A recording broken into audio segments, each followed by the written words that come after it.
अरे क्या कर रही है तू? अभी तक तैयार नहीं हुई? लड़के वाले बस आते ही होंगे। माँ, मैंने आपको पहले ही कहा था मुझे वह लड़का पसंद नहीं है। मैं यह शादी नहीं करूंगी। पर क्या जरूरत थी आपको लड़के वालों को घर बुलाने की? हम लोग मेरे साथ जबरदस्ती नहीं कर सकते। साधना, मेहमान घर में आते ही होंगे। अभी ऐसा ड्रामा मत करो। देखो लड़के वाला आ गया है, तैयार हो जाओ। उसके बाद हम आपस में बैठकर बातें करेंगे। और क्या पता लड़के वाले खुद मना कर दे, उन्हें तुम पसंद ही ना हो आओ। आखिर कहाँ लड़के वाले और कहाँ तुम? वैसे उस लड़के के लायक नहीं हो तुम, फिर भी उसने इस रिश्ते के लिए हाँ कर दिया। ये अपना सौभाग्य समझो। भाभी, अगर मैं लड़के के लायक नहीं हूँ तो क्या जरूरत है लड़के वालों को घर बुलाने की? घर पर लड़के वाले आने वाले थे और अब तक साधना तैयार नहीं हुई थी। तो वहीं साधना और शीतल के बीच में थोड़ी कहासनी हो जाती है, जिसके बाद दीपक आता है। अरे आप लोग कभी तो शांत हो जाया करो। मैं लड़के वालों को लेने रोड पर जा रहा हूँ। उन लोगों को रास्ता समझ में नहीं आ रहा। और सांदा, तुम चुपचाप से तैयार हो जाओ, वरना हमसे बुरा कोई नहीं होगा। आप लोगों से बुरा कोई है भी नहीं। साधना मुंह बनाकर तैयार होने चली जाती है। वहीं दीपक भी लड़के वालों को लेने के लिए चला जाता है। कुछ ही देर में लड़के वाले घर आते हैं और पूरा परिवार आपस में बात करता है। अरे आशा बहन, हमारे घर में तो सभी की नौकरी है। मैं खुद भी कॉलेज की प्रोफेसर हूँ। टाइम नहीं मिलता, इसीलिए हमने तो सोच लिया हम अपनी बहू को किसी भी चीज के लिए फोर्स नहीं करेंगे। आप बेफिक्र रहो, आपकी बेटी हमारी बेटी है। वैसे बहन जी, बातें तो होती रहेंगी। एक बार रिश्ता जुड़ जाएगा तो आप पहले लड़की दिखा देते। आखिर बच्चे भी एक दूसरे को आपस में देखेंगे, जानेंगे, बात करेंगे। उसके बाद ही तो हम कोई निर्णय लेंगे। हाँ हाँ, क्यों नहीं। जाओ बहू साधना को लेकर आओ। विनोद के कहने पर शीतल साधना के कमरे में जाती है और उसे अपने साथ बाहर लेकर आती है। पहली नजर में लड़के वाले साधना को देखकर पसंद कर लेते हैं। बहन, आपकी बेटी तो फोटो से भी ज्यादा सुंदर है। हमें तो लड़की बहुत पसंद है। बाकी बच्चों की रजामंदी भी तो जरूरी है। अरे आजकल के बच्चे एक दूसरे को देखकर थोड़ी ना पसंद करते हैं। उनकी वाइब्स मैच होनी चाहिए। जाओ बच्चों, तुम दोनों अकेले में थोड़ी बात कर लूं। अब साधना लड़की के साथ छत पर जाती है और दोनों बातें शुरू करते हैं। जहां साधना रिश्ता तोड़ने के लिए लड़के से जानबूझकर बदतमीजी से पेश आती है। देखो, मुझे ना यह सूट बूट पैसे नहीं है और मेरे बस की नहीं है घर में रहना जी, हजूरी करना। तुम डेली मुझे 8-10 दे देना। मैं बाहर पार्टी करने चली जाऊंगी और महीने में सिर्फ 3 दिन घर आऊंगी। यही मेरी जिंदगी का रोल है और कोई इसमें दखल दे मुझे मंजूर नहीं है। अगर तुम्हें मेरी बात, ये तुम मुझसे किस तरह की बातें कर रही हो? हमने तो सुना था तुम और तुम्हारा परिवार बहुत संस्कारी है। यह है तुम्हारा संस्कार। संस्कार ही मेरा परिवार है। मैं नहीं हूँ। मैं बिल्कुल भी इंटरेस्टेड नहीं हूँ तुमसे शादी करने में। शादी के बाद आजादी छीन जाती है और मुझे खुले आसमान में उड़ने की आदत है। अरे तुम जैसे लड़के से मैं ही कभी शादी नहीं करूँगा। यही तो चाहती हूँ मैं। लड़का गुस्से में नीचे आता है और अपने परिवार का हाथ पकड़कर घर से चला जाता है। वहीं साधना भी मुस्कुराती हुई नीचे आती है। साधना के चेहरे की खुशी साफ बता रही है। इसने इस बार भी लड़के के साथ बदतमीजी करी और उन लोगों को यहाँ से भगा दिया। मैं भला क्यों नहीं बदतमीजी करूंगी? ये बदतमीजी तो आप लोग कर रहे हैं। मेरे मना करने पर भी हर रोज एक नया रिश्ता लाकर खड़ा कर देते हैं। साधना, तेरा दिमाग घूम गया है। लगता है उस लड़के ने तेरे ऊपर कोई जादू कर दिया है, तभी तो तू हम लोगों के खिलाफ जा रही है। आखिर तू हमसे चाहती क्या है? पापा, मैं भी आप लोगों की बेटी हूँ। बहुत अच्छे से जानती हूँ आप लोगों को। विकास गरीब है, इसलिए आप लोग उसे अपनाना नहीं चाहते। आपको उसकी अच्छाई नजर नहीं आती। पर आप लोग भी मेरी बात कान खोलकर सुन लीजिए। मैं शादी करूंगी तो उसी से करूंगी। साधना अपना फैसला सुनाकर कमरे में चली जाती है। वहीं पूरा परिवार काफी परेशान होता है। इसी तरह कुछ दिन बीत जाते हैं और एक दिन जब साधना बाथरूम में होती है तो विकास का फोन आता है और शीतल उठकर उससे बात करती है। अच्छा, तो तुम हो विकास? तुम तो बड़े ही बेशर्म और बदतमीज किस्म के आदमी हो। क्या तुम्हें पता नहीं हम अपनी साधना के लिए लड़का देख रहे हैं। हम अपनी साधना की शादी तुम जैसे गरीब फटीचर से कभी नहीं करेंगे। तो अच्छा यही होगा कि तुम उसका पीछा छोड़ दो। भाभी, मैं साधना से बहुत प्यार करता हूँ। उसकी खुशी के लिए मैं अपनी जान भी दे सकता हूँ। अगर आप यही चाहते हैं कि मैं साधना से दूर हो जाऊं, तो मैं उसकी खुशी के लिए उससे दूर हो जाऊंगा। पर आप भी मुझसे वादा कीजिए, अब आप लोग साधना को और परेशान नहीं करेंगे। बाकी मैं उसे समझा दूंगा, वो आप लोगों की बात मान जाएगी। समझा दो तो ही अच्छा है, वरना तुम्हारे लिए अच्छा नहीं होगा। अगर अपनी खैरियत चाहते हो तो साधना से दूर हो जाओ। शीतल विकास को डरा धमका कर फोन रख देती है और जब साधना नहाकर बाहर निकलती है तो विकास को फोन करती है और उसका फोन नहीं लगता, जिस वजह से वह काफी परेशान हो जाती है। इसी तरह पूरा दिन बीत जाता है और पूरे एक दिन साधना विकास से बात नहीं करती। वो विकास के दोस्त राहुल से मिलने जाती है। अरे साधना, तुम मेरे घर सब ठीक तो है? यही पूछने तो तुम्हारे घर आई हूँ। आखिर विकास को हुआ क्या है? उसने मुझे हर जगह से ब्लॉक कर दिया है। कल हम मिलने वाले थे पर वो मुझसे मिलने भी नहीं आया।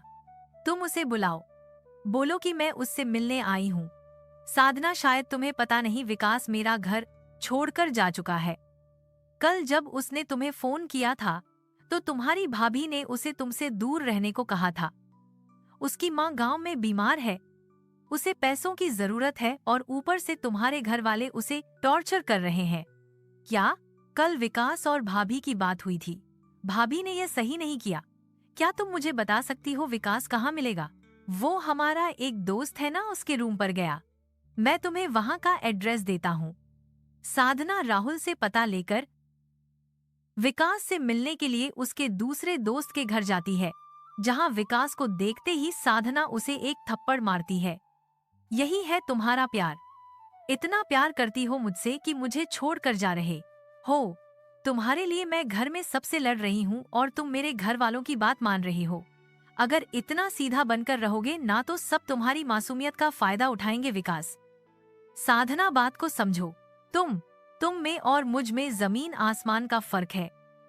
कहाँ तुम शहर में रहने वाली पढ़ी लिखी अमीर घराने की लड़की और कहाँ मैं गांव का रहने वाला गरीब लड़का जो महीने के अच्छे पैसे भी नहीं कमाता। मैं अपना गुजारा नहीं कर पा रहा हूँ, तुम्हारा कहाँ से करूँगा? तुम्हारे माता पिता तुम्हारा भला चाहते हैं, इसलिए तुम उनकी खुशी के लिए वहाँ शादी कर लो जहाँ वो कह रहे हैं। ये तुम कह रहे हो विकास? अगर तुम मुझसे ये कह दो कि तुम मुझसे प्यार नहीं करते तो ठीक है, मैं वहीं शादी कर लूंगी जहाँ मेरे माता पिता चाहते हैं। बोलो, क्या तुम नहीं चाहते कि हम हमेशा एक साथ खुश रहें? क्या तुम मुझसे प्यार नहीं करते? विकास साधना की किसी भी बात का जवाब नहीं देता और रोने लगता है, जिसके बाद साधना उसे दिलासा देती है और बैग से कुछ पैसे भी। आज मैं तुमसे मिलने के लिए राहुल के घर गई थी, तुम तो मुझे कुछ बताते ही नहीं। राहुल ने मुझे बताया कि तुम्हारी माँ की तबीयत बहुत खराब है और तुम्हें पैसों की जरूरत है, इसलिए तुम यह पैसे रखो और अपने गांव भेजो। मैं अपनी फैमिली को मना लूंगी और देखना बहुत जल्द तुम भी एक बहुत बड़े आदमी बन जाओगे, और वो भी अपनी मेहनत से। साधना विकास से मिलती है और उसे पैसे देकर अपने घर आती है। घर आते ही पूरा परिवार दरवाजे पर उसे रोक लेता है। कहाँ गई थी? क्यों, आपको पता नहीं? मैं विकास से मिलने गई थी, अब मेरा रास्ता छोड़ो। इतना बोलकर साधना सीधा अंदर जाने लगती है, जिसके बाद शीतल साधना का हाथ पकड़कर कहती है, मैंने उस लड़के जैसा लालची निहायती बदतमीज इंसान आज तक नहीं देखा। मैंने उससे कहा था कि वो तुमसे दूर रहे और फिर भी तुमसे मिलकर आई हो। जानती भी हो तुम्हारे लिए आज एक और लड़के का रिश्ता आया है। लड़का साइंटिस्ट है, पूरा परिवार बेंगलुरु में रहता है। प्लीज इस रिश्ते के लिए हाँ कर दो। तो हम तुम्हारे दुश्मन नहीं हैं, हम तुम्हारा भला ही चाहते हैं। अगर आप लोग मेरा भला चाह रहे होते तो विकास को अपना लेते, पर आप लोगों को तो बस उसकी गरीबी नजर आती है, उसकी अच्छाई नहीं। साधना बिना लड़के को देखे इस रिश्ते के लिए भी मना कर देती है और कमरे में जाकर सो जाती है, जिसके बाद पूरा परिवार आपस में बात करता है।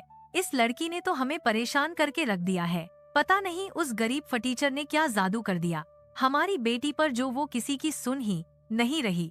पर माँ जी, ऐसे कैसे चलेगा? हम उस गरीब विकास के बच्चे को दामाद तो नहीं बना सकते। अगर वह इस घर का दामाद बन गया तो हमारे घर की इज्जत क्या रह जाएगी? माँ, हमें कुछ तो करना होगा, पर क्या करें? साधना की वजह से पूरा परिवार काफी परेशान रहता है और इसी तरह कुछ दिन बीत जाते हैं और जितने भी रिश्ते आते साधना उन सभी को मना कर देती और इसी तरह एक दूर का रिश्ता होने की वजह से फोन पर ही लड़के वाले साधना को देखकर रिश्ते के लिए हाँ कर देते हैं। साधना बेटा, तू खुशकिस्मत है जो तुझे इतना अच्छा ससुराल मिल रहा है। लड़के वाले एनआरआई हैं, सब ऑस्ट्रेलिया में रहते हैं। अब तो तू भी विदेश में रहेगी।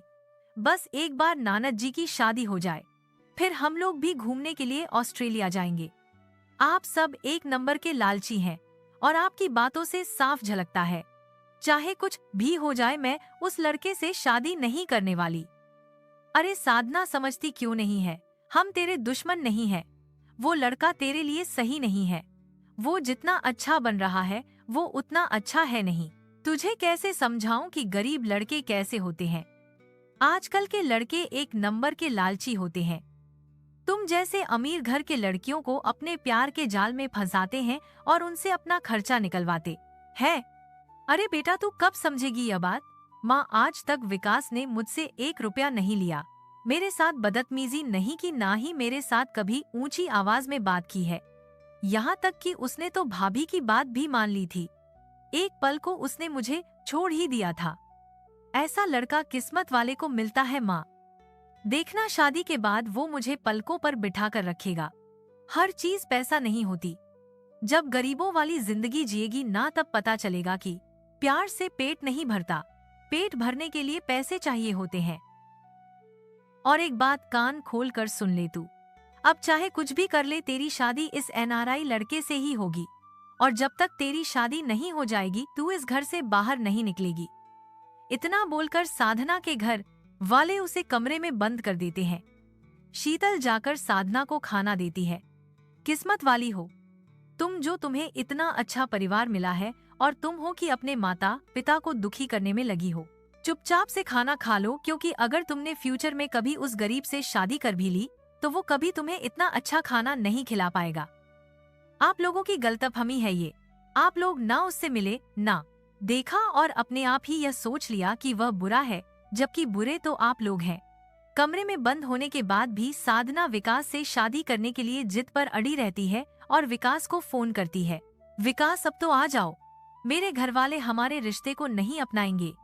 तुम मेरे घरवालों की जिस रजामंदी का इंतजार कर रहे हो वो तुम्हें कभी नहीं मिलेगी।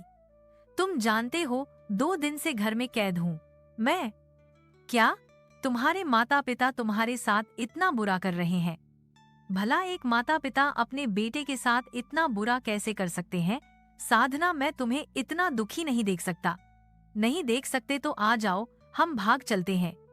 नहीं साधना, तुम किसी के घर की बेटी हो, किसी के घर की इज्जत हो।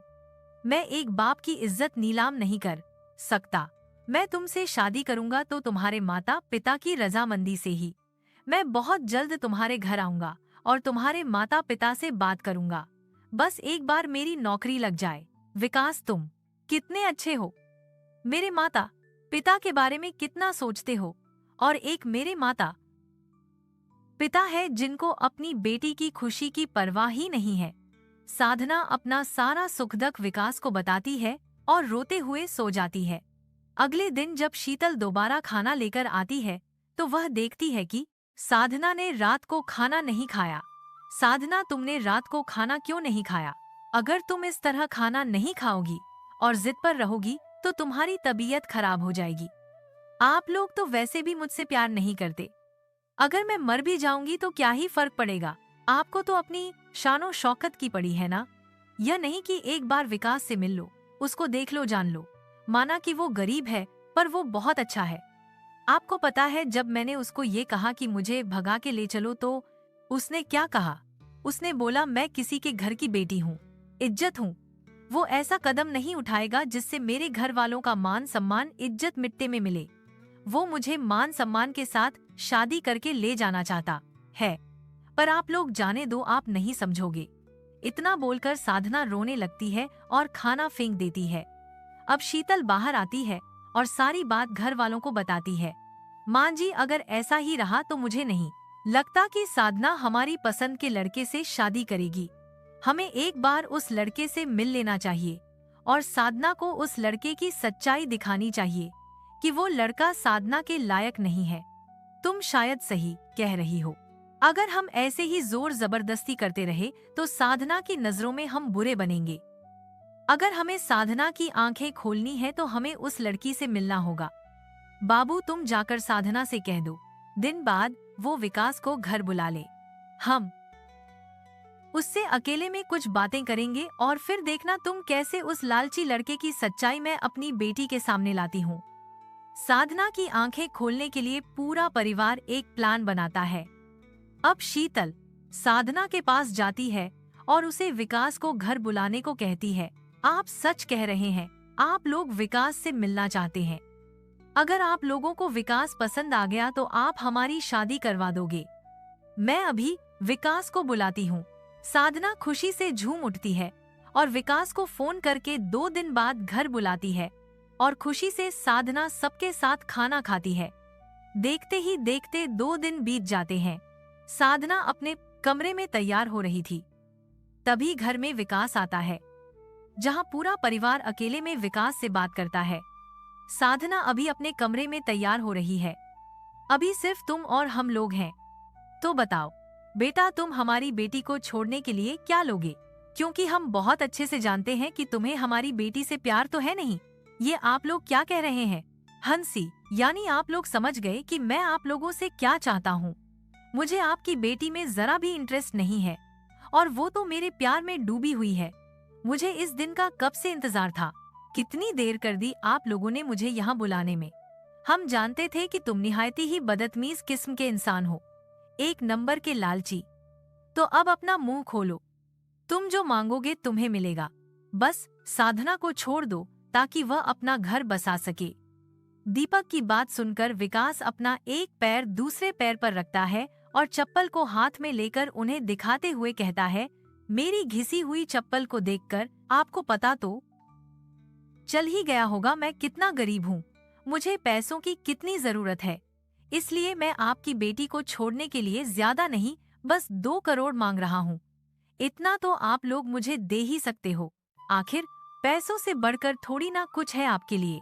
अब विकास अपने असली रूप में घर वालों के सामने आता है तो शीतल साधना को लेकर वहां आती है और साधना अपनी आंखों से विकास का असली रूप देख लेती है।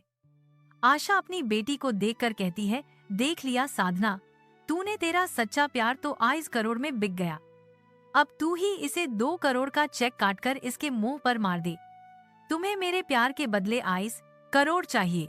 मेरे परिवार वाले सही कहते थे, पर मैंने उन्हें ही बुरा बना दिया, जबकि असल में बुरे तो तुम हो जो अच्छे बनने की थाली पीट रहे थे। निकल जाओ यहाँ से इससे पहले कि मैं तुम्हें सलाखों के पीछे भेज दूं। अच्छा की चाल थी, आप लोगों ने ये सही नहीं किया। और तुम नहीं है मुझे तुमसे प्यार। मैं तुम्हारे पैसों के लिए तुम्हारे साथ था और मैं जा रहा हूँ यहाँ से और तुम लोगों को मैं देख लूंगा।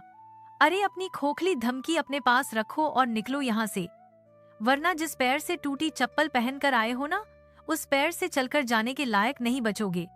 सच्चाई जानने के बाद साधना विकास से सारे रिश्ते तोड़ लेती है और साधना का परिवार विकास को बेइज्जत करके घर से निकालता है, जिसके बाद साधना पूरी तरह टूट जाती है और अपने घर तो ये आप वालों से कहती है, आप सब मुझे माफ कर दीजिए।